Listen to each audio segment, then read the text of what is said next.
When you're fat, you break a lot of procs flying paramotors, and you don't really know what you're doing, but you've entered the British Open Paramotor Championships for 2023. You have to have a little bit of coaching from the 2022 champion, Daniel Jones.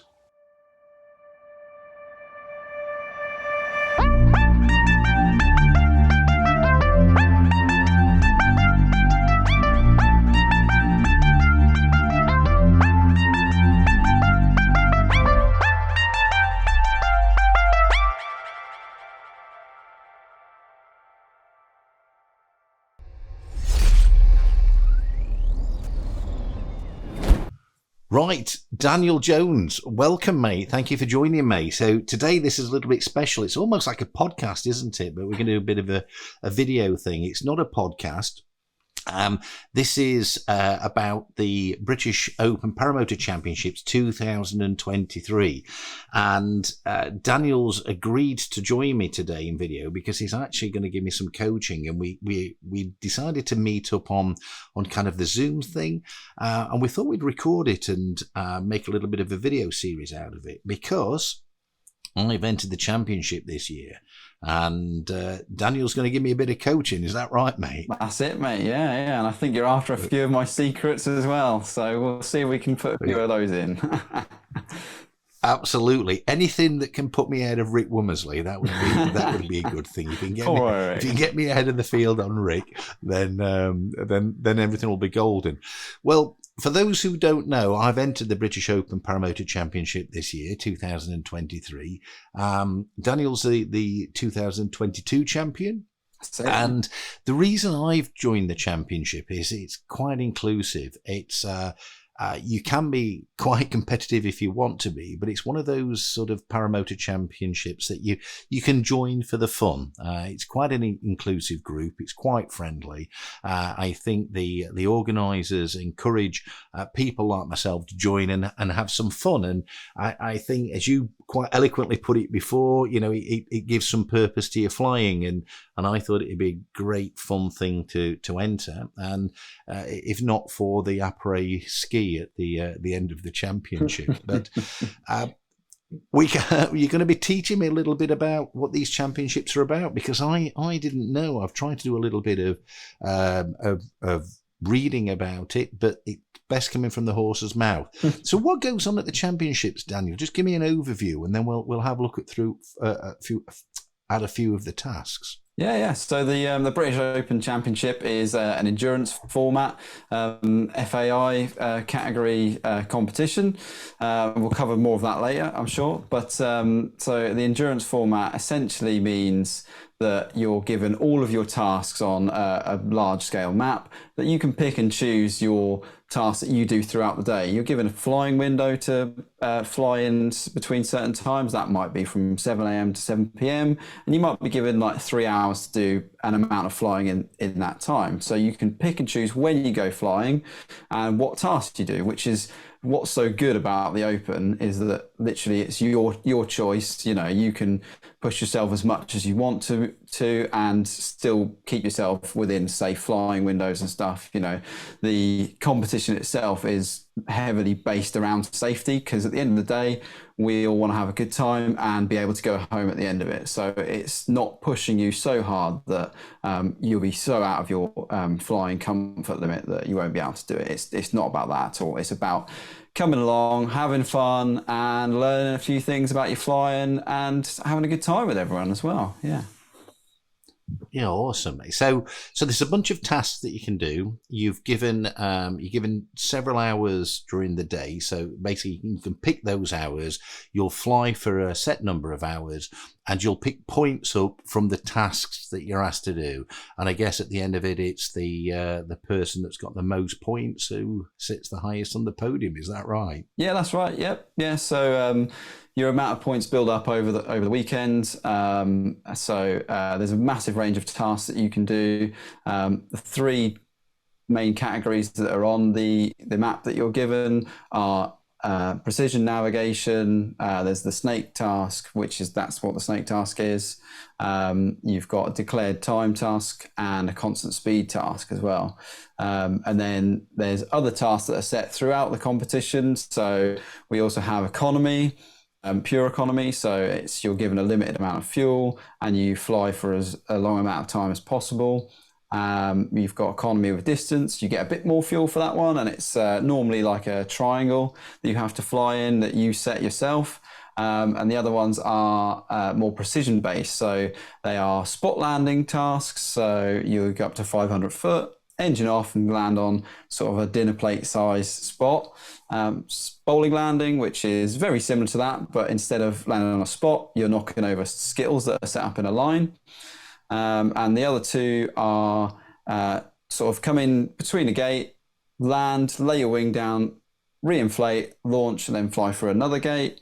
And then the other one is chili sticks. So you go through, fly through a gate, you land, taxi your wing around in and out of cones, take off again and fly through another gate. So there's a lot of tasks in there to get your teeth into. And, it's really good skill builders for your everyday flying, spot landings. If you have an engine out, you have to land somewhere. Chili sticks, say you're taxiing, you're taking off, you have to get out of the way of some people sometimes. Ideally, you'd set yourself up with a clear runway, but it's all skills that really come into play with your own flying as well. So, you can come into the competition and challenge yourself, really. And I think that's a good way to go into the competition. Rather than looking to win, some people are in it to win it. I'm quite keen on that myself, but I've had a bit of experience in it now, so that's my new goals. When I first came in, I just wanted to see how good I could possibly be, and it gave me some really good learning points to improve my flying, and it's given me something to fly for and a purpose to my flying, definitely. Yeah, in it to win it, that's Daniel Jones, because I've mentioned this before. He is the geek of the Paramotor Championships. He's a bit of a number cruncher, sits there writing down figures endlessly. But we'll talk a little bit about figures in a bit. And I wanted to know a little bit about the tasks. One of them I've been sort of looking at myself on YouTube, of all places. Why you'd look at YouTube, I've got no idea. But on YouTube was the snake task. Is that correct? Is that the one where you're sort of navigating on an audience survey map? Yes, you've got to go through certain points. Tell me about that more detail then. I'm quite looking forward to that one. Yeah, so I would say that the snake task is probably the easiest task to fly, and one that can be flown in a bit rougher air as well. So here's a bit of a tip already, Sean. If the weather's a little bit bouncy or it's a bit windy, the snake task is probably the one to go for, because it's the one that you're most reliably going to score points on. So essentially, you have like a squiggly line that's drawn on an ordnance survey map, and I've got an example here. So this is my map board that I take away. So there's a squiggly line. You probably can't see it on the camera, but it goes around here and back to here. Standard ones are about sort of 30 to 40 kilometers. Longer ones can be up to 60 kilometers, but you gain more points the bigger they are. So essentially all you have to do is fly along that route as accurate as you possibly can. And along that route, there's hidden gates. And those hidden gates are 250 meters wide. You don't know as a pilot where they are. But you can kind of gauge where they're going to be based on how the scoring system works. So scoring system, you need to have like a physical point where you can attach that gate to. So if there's like a crossroads, probably going to be a gate there. So make sure you're flying directly over all the features that are underneath that line when you go around and do that. But yeah, realistically, it's follow the line as best you can, and it's a really good one to get yourself back into practice. You've had a bit of a layoff or you're first coming into the competition. It's a really good one just to get you going as well, and it's quite entertaining how fast you can do them sometimes as well. Start trimming out and getting onto speed bar and stuff makes it even more challenging. So it's a really adaptable task as well. Okay, cool. So I've got a couple of questions. So just a sense check to make sure I'm understanding exactly what goes on. So you've got a line drawn on an ordnance survey map. which you can do yourself if you want to practice. You could just draw yourself a random line. And then the idea is using the features that you can see on the ground, you're going to navigate along that line. So there's no GPS, not for the championship class. And you'll navigate across that line. Do I understand as well, you don't have to do that fast? Is there are no points for time, is there? So if you want to trim in and fly slow to give yourself plenty of chance to alter and create your course, you can do that? Yeah, that's absolutely right. And this is another beauty of the endurance format that the British Open runs in, is that it's essentially all the classic tasks for paramotoring, which are based on time, but instead, because it's the endurance format, it's just about accuracy. You don't have to be as fast as you possibly can be. It's just about accuracy. Obviously, the faster you go around your certain courses, the more chance you've got to go and pick up, say, an extra turn point on your way back to the airfield. So it sort of weighs up a little bit in that sense, but really, there's not a huge amount of benefit of going around these courses lightning fast. It is particularly about being accurate and precise, So, because that's another part of the competition as well, there's certain points that's marked out on a map, and if I remember, there's some kind of a circle there. You call those turn points, I believe, and you can pick up extra points by flying to turn points outside of your actual task, and you can collect a collection of points. So in some respects then, if you've got a flying window of 3 or 4 hours, if you finish your actual snake task faster, it gives you a bit of extra time then, does it, to scoot around and pick some turn points up? Is that correct? Yeah, absolutely.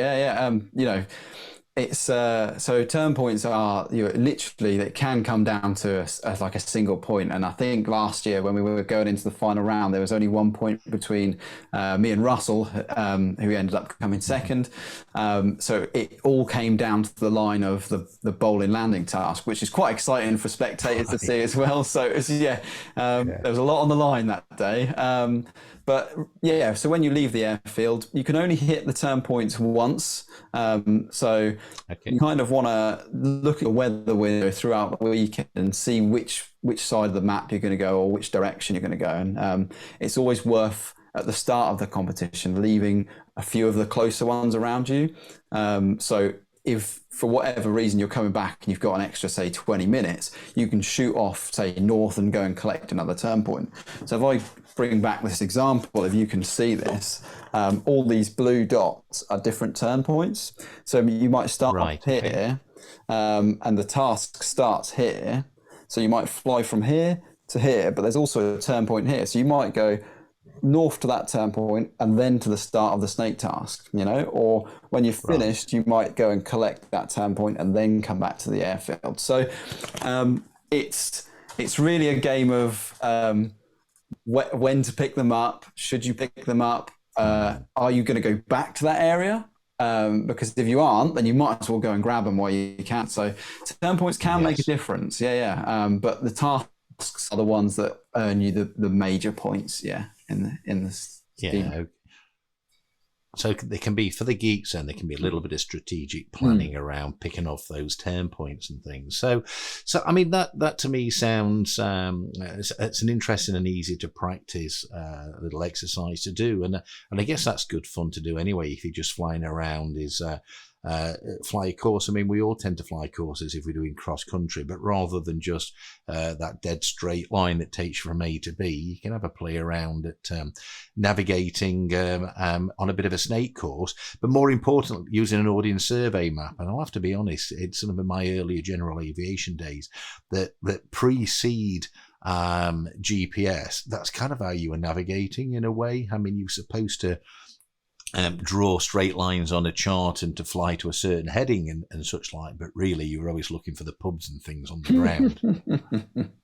Yeah, absolutely. And I mean, the audience survey maps do take a little bit of time to set up for your own area, and I won't lie about that. There's a bit of prep work if you want to practice, but there's nothing wrong with practicing on a 250,000 air chart. Everyone should have them in their kit bag, and even if you draw turn points around different areas. So like, say, for example, a telegraph pole, or, there's like a line, like a train line where there's a bridge over it, for example.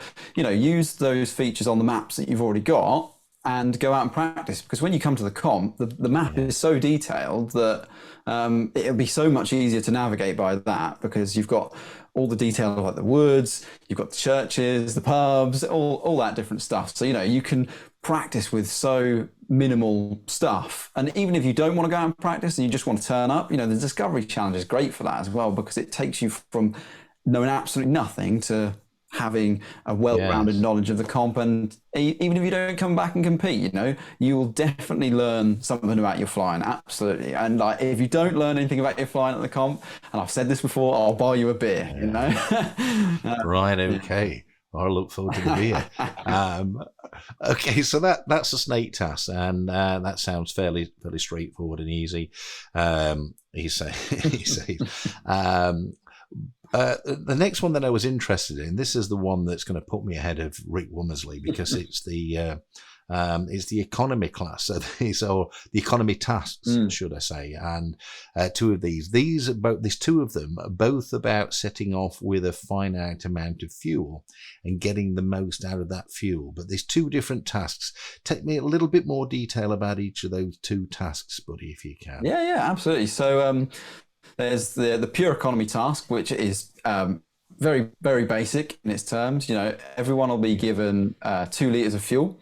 If you're in the Discovery Challenge, they'll do it by weight, so you don't physically ever run out of fuel. You have to calculate when you've burnt the 2 litres. It's just for a safety reason, if you're not used to that sort of land out environment, as it were. But in the main championship, you're given 2 litres, and you stay up and stay aloft for as long as you possibly can. So that's where it's usually sort of set sort of a bit later in the day, so the thermals have built up. They aren't like the sharp spiky ones that you can get, and it's a bit of a thermaling task. It's a bit of paragliding skill in there as well. So I think last year I achieved about an hour and a half. Russ absolutely smashed it with about 3 hours, but he did used to guide for Fly Spain, I believe it was. So he's got that experience. But I walked away from that comp and said, right, that's the thing that I need to practice for next year. It's given me, even though I came first, I'm not the best pilot in the world. It's given me something to work towards, and that's what I enjoy about it. So that's pure economy. I run on a bit of a tangent there, mate. But that's all right, mate. You waffle on. It's all good info, I'm sure. Yeah. And then you've got the economy with distance. So that is that you fly an FAI triangle. Set yourself. We had 8 litres last year, and you could use GPS for that task. That's the only task that you can use GPS for in the comp. But it was quite good fun, actually, because we all had our phones and stuff, and we were sending each other WhatsApp messages and stuff, and pictures of us flying, and it was really good fun. But I think I achieved about 100k last time, and I came back with a decent amount of fuel. So, I could have pushed it a bit further, but it's always better to land back at the airfield than it is to land out. And unfortunately, that's what happened to Rick last year. Yes. So, as long as you're scoring points, be sensible all the way through the comp. You don't have to push and be the absolute best. As long as you're scoring points throughout, you'll be in good stead to be up there on the charts of pilots. So if you make good decisions and are sensible and don't push too hard, you're bound to do well. And even if you're going against yourself, you're setting yourself personal best records that you can go out and beat next time. Flying the FAI triangle, the legs can't be any less than 33% of like the total. So basically an equilateral triangle, using the winds aloft. If you can get 2 downwind legs, fantastic. I came back on a really nice downwind leg on last year's comp, and it was brilliant. Because you're just sailing home, you're going to make it. It's a good feeling. Right. Okay. So there's a bit of planning there, because you're going to fly the biggest triangle. You draw the triangle out yourself? Yes. Then? Is that correct? We were given a total of 4 hours to do it, and to to plan and fly it. So the longer you spent planning, the less time you had to fly. And it was a really nice balance of you have to get going and yeah, plan and just go and adapt in the sky, really. Yeah. I think you picked up on an important point, because my intention in the competition is just to set a standard for myself for next year, because that's what I wanted to do. So I'm going to enter the tasks and just see how I go. And if I do really badly, if it doesn't go well, that's fine. I'll just make my way back to the airfield, and that'll be the platform for which I will try and improve next year. So that's kind of what I'm doing, is just setting my own goal, my own standard, if you like, to try and beat next year. But so the economy task then, the first one is take off with a couple of litres of fuel and stay in the air as long as you can. So that's couple of things goes in there. One's being skinny and flying a tiny little engine like an Atom 80. But I guess it's also about, picking your wing and flying at the most economical speed, if you like, or trying to find those thermals and staying aloft as much as possible. So something else to kind of practice there. It's not something a lot of paramotor pilots do, trying to catch the thermals. A lot of my friends in paramotoring spend the whole of the day avoiding thermals, but that's perhaps something then to work towards, something to practice, and it sounds quite interesting. So the next one then after that is the as we said, is the triangle. So planning goes into that. So you've got to know a bit about your paramotor, a bit about your fuel economy and things like that, and squeezing as much out of your paramotor as you possibly can. So would you, when you fly in that triangle, would you try and catch thermals there at all, or are you really planning that triangle based on statistics and figures and trying to get back with accurate calculations, or do you do a little bit of trying to stay aloft a little bit more than you would normally do? Well, this was the beauty of having the 4 hours. We were given 4 hours to plan and fly. Yes. At the point of doing your planning, you might only have 3 hours left if you take a bit of time planning. Whereas actually, you've planned to fly a triangle that is 3 hours. You have to go straight through, so catching those thermals might be better for your fuel economy, but it might not be so good for your distance overall. On one of my legs, I did catch a lucky thermal. I was going downwind and it was coming off of like beside a lake, and it just kept going up. So I just took it because I needed to be up higher for the next leg. So it worked out quite well in that sense. But if you are limited on time, I would get the practice before the comp is get good at planning triangles. A good website to use is flyxc.app.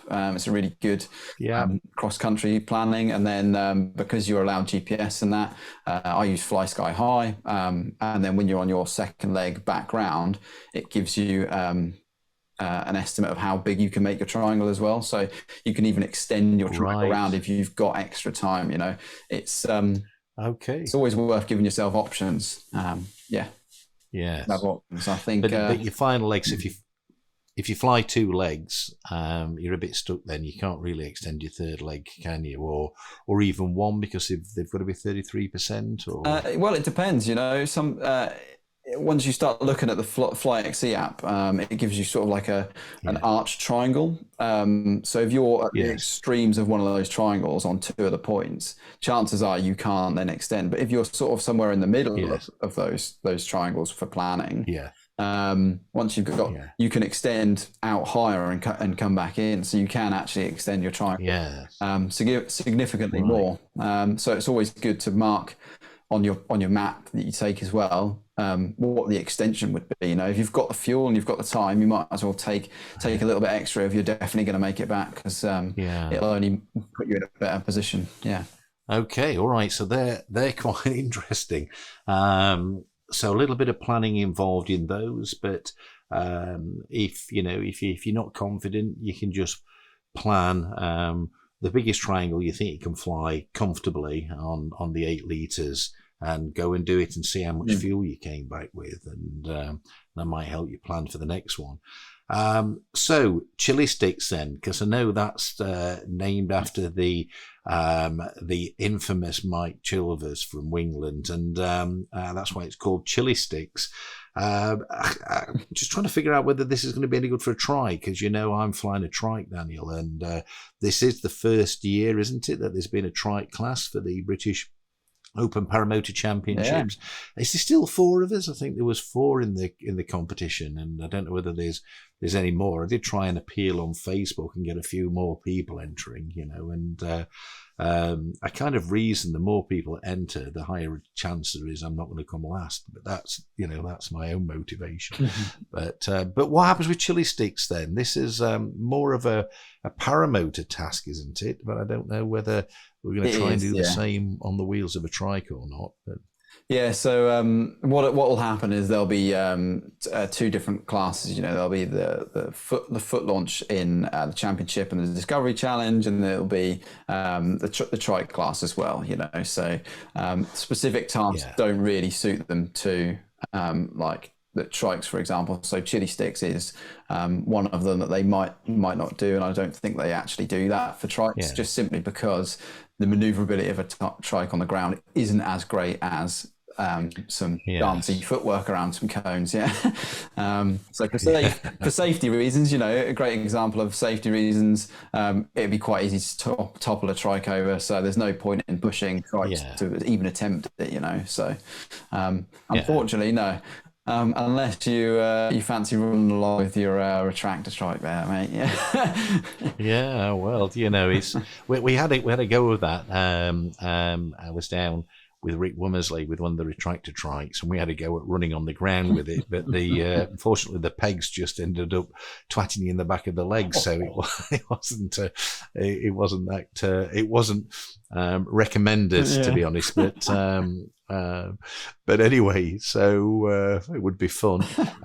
It'd be interesting though to see if we can develop something in a new future competition that's similar, that's trike safe. But so what do? You land between a gate, stand, we slalom between cones on the floor on the ground, and then go through the gate and take off again without dropping your wing. Do you lose points for dropping your wing, or are you allowed to relaunch it if you drop it? If you drop your wing, then you lose your points. But I'd be careful on the word slalom, because you're not flying as such. You are just swerving, running. So not trying to put anyone off. No, there's no winging it around like that. So 2 gates, the timing gates, start your time. You then fly up to the first cones, and then you land, and then you run around them, and then take off again and fly for another gate. And there's a reasonable amount of space between the gates and the cones, so it doesn't, you're not forced to take off really quickly or land really quickly. So another safety point. It's we're at Manston this year, so we've got a lot of space, and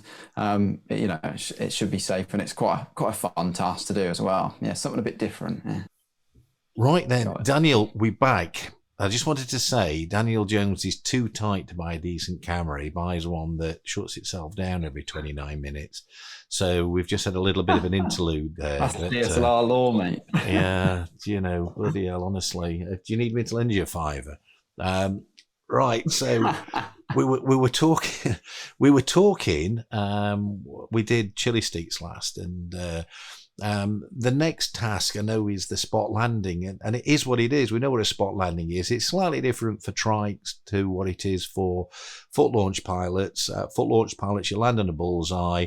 The trike pilots, you land on kind of a cross. Is that right? And strike bars. So you've got bars. The centre bar is worth your full points, and then there's a bar either side of that, and then again for your descending amount of points. But you want the first touch to be anywhere on that bar. But the reason it's a bar rather than a spot is because you've got a trike and you've got trike wheels. So normally, from what I understand, trike pilots will try and lean their trike to touch the back wheel onto the centre bar, but I'm sure there's plenty of other ways of doing it. The beauty of the retractor trike that you've got, Sean, is that you can tuck the wheel away, and then you can probably tap it with your foot if you so wish. But that's for you to practice as well, and sit and see what's comfortable for you, really. Could do, be worthwhile. I'm not convinced. I just think if you Well, if you, it's not ideal to land on your feet, really. You can, but it wouldn't be recommended. You could easily end up, like I said, with the pegs in the back of your heels and falling on your face. Yeah. But it is possible to do that, though, is to touch it with your foot. And it's just, what do you do if it turns into, instead of being a touch and go, it turns into a landing? That would be my concern. But I'll have a think about that and a play if I get chance. But it is a spot landing. Do you just get one go at that, or?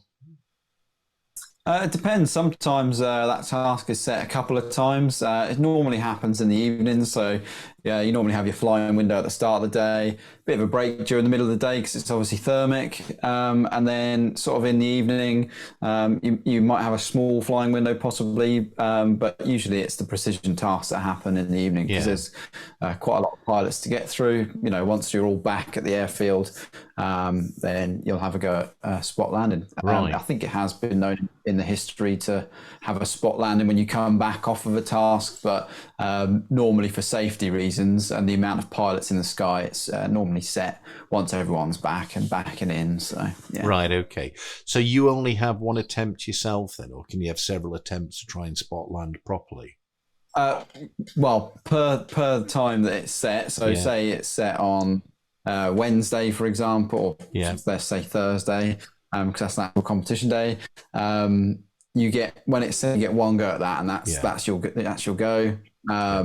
But then sometimes you have a second round of spot landings, or it'll go to bowling landings, for example, or one of the other precision airfield tasks. So it's Right then. And then the other one that's very similar is the skittles, isn't it? The bowling landing, you call it. So the idea behind that is that you have a long flare and rattle off the skittles as you come into land. Is that correct?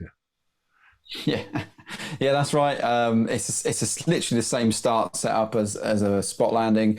It's pretty much the same approach as well. I like to start just a couple of 100 foot higher for my skittle landings, just so I've got a bit more time to get around and get set up.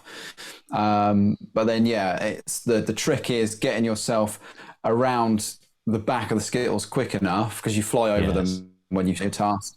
To get yourself lined up, so as you're coming round, all the skittles line up in one line. You're coming in for a landing, a bit of jab of brake, so you sort of sweep your glider down, and then knock all those skittles over. Right. Okay. For the trikes, make it a bit safer. Your skittles are 1 meter high, whereas foot launch they're 500 millimeters. Okay. So you've got a little bit of extra leeway there on the trike, because obviously you've got that undercarriage and safety reasons, really. Okay. Interesting, because I'd have actually thought that the trike would have been better at this task, because I don't know, because sometimes we tend to land a little bit faster rather than the foot launcher, who would normally try and spot land. We'd come in with a little bit more speed and flare and have a gentle land. So you'd have actually thought that the skittles wouldn't have needed to be bigger, but I'm sure it's been well thought of, thought through. How high then? You cut your power for this, don't you?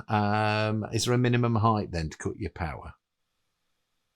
So in the rule book, I believe it says that you have to have your engine off for 45 seconds or a minute, one of the two. Right. But generally speaking, if you're at 500 foot plus, chances are you're going to have that amount of time anyway. I think it might be a minute, actually. Yeah. Okay. Yeah, it was to stop like really fast hot gliders coming in and basically just swooping down really quickly. But not a lot of people fly tiny gliders. It's not really a seen thing. That's the other beauty of the endurance comp, is that an all-rounder wing will do better than it will to have like the ultimate amount of speed or the ultimate amount of efficiency. So you want something that's kind of in the mid-range. And I won with a Nucleon WRC 27 meter on the Atom 80. So a really affordable, basic, all-rounder setup that it just comes down to pilot planning at the end of it, really. Yeah. Okay. So are you allowed to swap wings for different tasks, or are you stuck with the same gear for everything?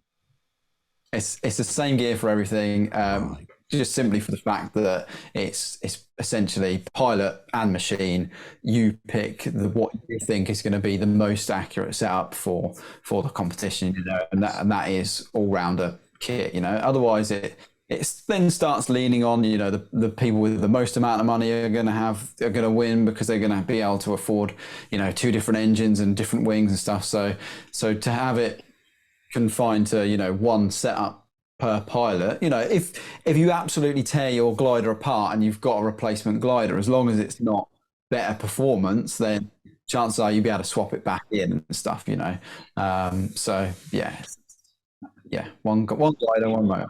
Yeah, good. One glider then, unless you stuff your glider up, and I'm sure they'll be fairly lenient. But don't be doing that. Okay, don't want to make an expensive competition. Hopefully not. Fingers crossed. All right. So I've seen a bit of a technique. I won't tell you where, but you talked about jabbing your brakes. But I've seen where you sort of jab hard and then let go, and basically what you do is the wing pitches forward. And you pick up a lot of speed then, and then flare off the speed. Is that kind of what you were talking about, or? Yeah. I mean, there's several different ways of doing it, and I think sometimes I prefer different ways of doing it. On the 27 that I was flying, I could hold brake for a long amount of time, right, so I could get myself fairly lined up with still a bit of steering, and then I could release it, but the thing with that is you're getting close to stall point, and holding a lot of brake for a long amount of time can lead to some really serious results. So I wouldn't advise that people just go out and start training this by coming in and holding a lot of brake and then swooping. Go up high, start to learn how your glider reacts at different brake levels, and then get the muscle memory in to get to different brake levels essentially, and you can then start to bring it in and give yourself enough space in where you're training. Like I fly at Wingland Airfield specifically for this reason, that it's got a large amount of space. Okay, it's a bit of a busier airfield, but you can generally pick when's a good time to come in for a landing and give yourself the space and the time. There's no point in rushing in and going gung-ho with swooping your glider, because it can be bad. The other way of doing it is coming in at like more of a base leg to final, so more of a 90-degree turn. As long as you don't really yank on your brakes and spin your glider, even a 90-degree turn can get you a lot of energy to come in.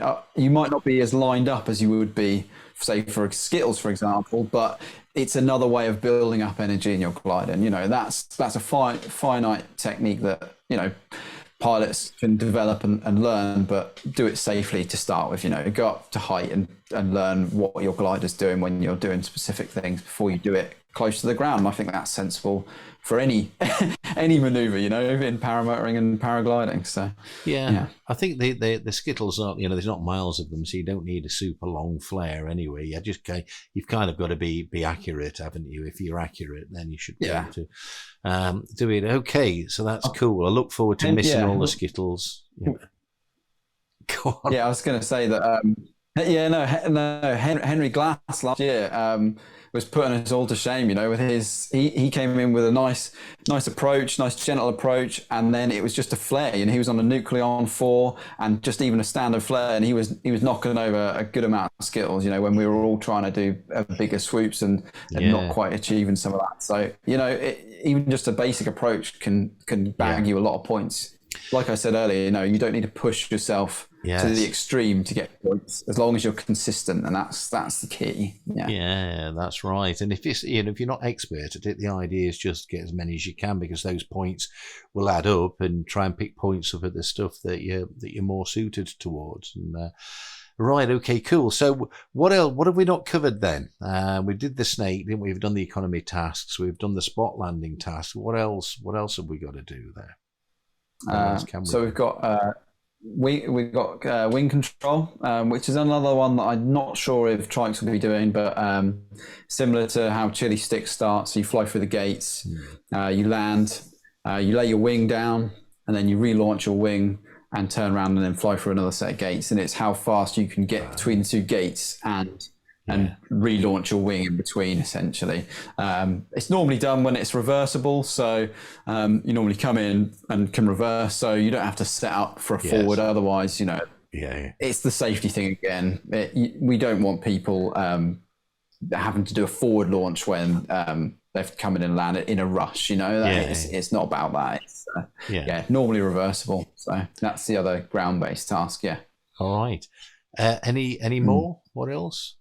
So open navigation, we've got a couple that we haven't spoken about yet. So we've got the constant speed task, which I would say is probably the second easiest task to do. Basically, this is a task that you probably pick on more of a calmer day, much similar to the declared time task. The beauty of the constant speed is doesn't really require much planning like the snake task does, as long as you are consistent in your flying. So as long as you can fly level and you're not fluctuating too much, you're taking timings between various different points along a route. So they might be a straight line, so you might be joined up with a series of straight lines, but it's between each turn point is your times calculated. So essentially all you need to do is fly at a constant speed. And if they're straight legs, great, really easy to do.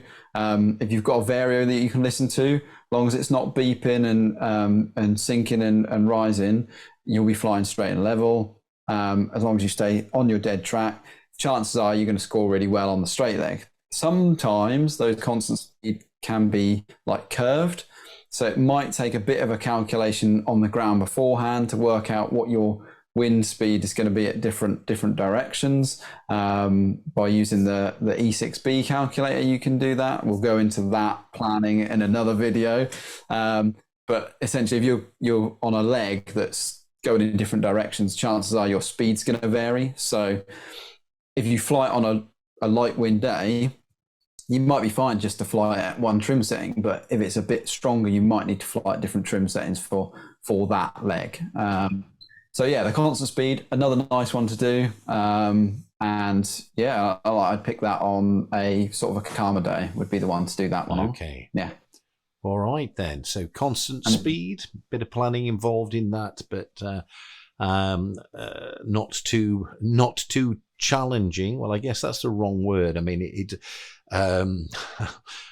challenging is probably the wrong word. I mean, obviously there's skill involved in that, but it's not something that you're going to need to be a super gold standard pilot to do. What's the next one? And then the final one that's on the open navigation, like the map that you get, is the declared time task, which I would say is probably in terms of navigation skill, it's probably the hardest one to do on the map itself, because it requires a lot of planning, and you need to know the numbers on your wing, and you have to plan a lot on your map before going off and attempting the task, really. But the thing is, because it's in the open navigation, you don't have to do it. I will say that it's worth doing, because if you know your kit and you can plan it, all the hard work is done on the ground. When you're in the air, all you're doing is speeding up and slowing down if you need to. As simple as that. And it's, as long as you fly straight and level, you can navigate on a relatively straight line. It's just slowing up and speeding up. So how that task is laid out is you've got a start gate, then several other turn points that might be in straight lines for this example. So it's a turn point here to a turn point here. You're flying the line. And on the ground, you would take the wind direction, your wing speed, and put that into my E6B, which is the calculator that I keep talking about. And it would give you essentially your ground speed. There's then a tool that you can use to mark the ground speed in minutes along the line that you'll be flying. So what you do is, when you get to that task, is you fly along that line, and if you get to your minute mark and you're at 50 seconds, you speed up a little bit by trimming out a little bit, or you put a bit of speed bar on. When you get to the second, the 2 minute mark, you might be on time. 3 minutes, you might be a bit quick, so you then trim back in. So the goal is, once you get to that second turn point, is to be on the time that you declare. So you have to then also, before you take off, you have to put in a declaration sheet of your time in seconds between gates. So to score the most points on that task, you have to be within 5 seconds, either plus or minus, of your declared time. For the minimum points, you've got 30 seconds either side. So you've got a minute of play there, really, to get a good score, which is quite generous. Once you know your kit and you can plan the task, flying that task is fairly simple. It's the planning that takes a bit of skill. Yeah. Right. But once you've got that, easy peasy. Yeah. Brilliant. Okay. So, like I said, a little bit of planning, a little bit of playing around. And again, it's one of those you never play with. If you do terribly, it doesn't matter. I'm sure you'll get a few points, and it's something to try and work towards improving the next time. I kind of like some of these navigation tasks because it doesn't matter if you're rubbish. It reflects in your points, but it's still a safe task to do, and you've got something that you can try and work on for next time. And these are things you can practice as well. It's easy to practice this kind of thing in the air. Anything else that we've missed then out of the tasks? There must be more off the top of our head. I believe that might be it. So you've got the three main categories of navigation tasks. You've then got the 2 economy tasks, and then you've got the 4 precision tasks. So awesome. That's pretty much it. And then obviously the turn point hunt, which happens throughout the competition. Yeah, you're having the turn points. Those are for the brains. So the last thing I just wanted to talk about then really was about kit, because I think a few people are worried whether they need super duper kit. We covered the fact that you're going to fly, you fly your paramotor, you fly your wing, that's declared. It's the same one, so we don't change wheels to slicks and things like that midway through the competition. And you mentioned the board. You've made the board. That's the map board. You've got this flash map board that's round, so you can turn your map to orientate itself.